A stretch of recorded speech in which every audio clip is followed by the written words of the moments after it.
है।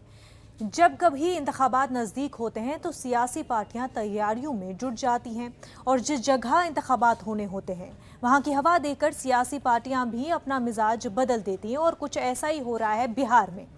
बिहार में 2 सीटों पर ज़िमनी इंतखाबात होने हैं। दरभंगा के कुशेश्वर अस्थान और मुंगेर के तारापुर असेंबली हल्के में जेडीयू ने पार्टी के तमाम मुस्लिम उम्मीदवारों को मैदान में उतार दिया है। सूबे के अक़लियती वोटरों को रुझाने के लिए 2 असेंबली हल्कों में काफ़ी कोशिश की जा रही है।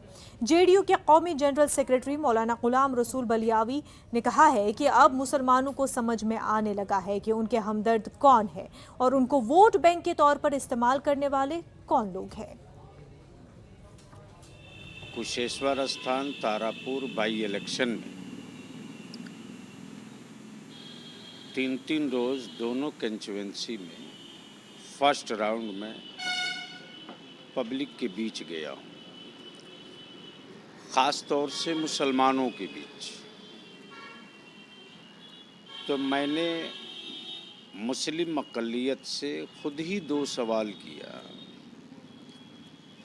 कि बिहार के वज़ीर आला मोहतरम नीतीश कुमार जी के दौरे इक़्तिदार में आपको क्या तकलीफ़ हुई है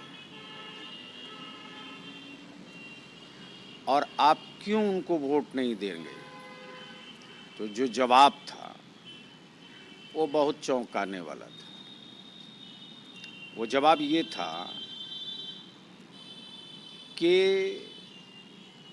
नीतीश हुकूमत में अक़लियतों को जिस तरह से तहफ़्फ़ुज़ के साथ तरक्कियात के और हुकूमत के स्कीमों के वो सारे फ़ायदे मिले हैं जो फ़ायदा सबको मिला है।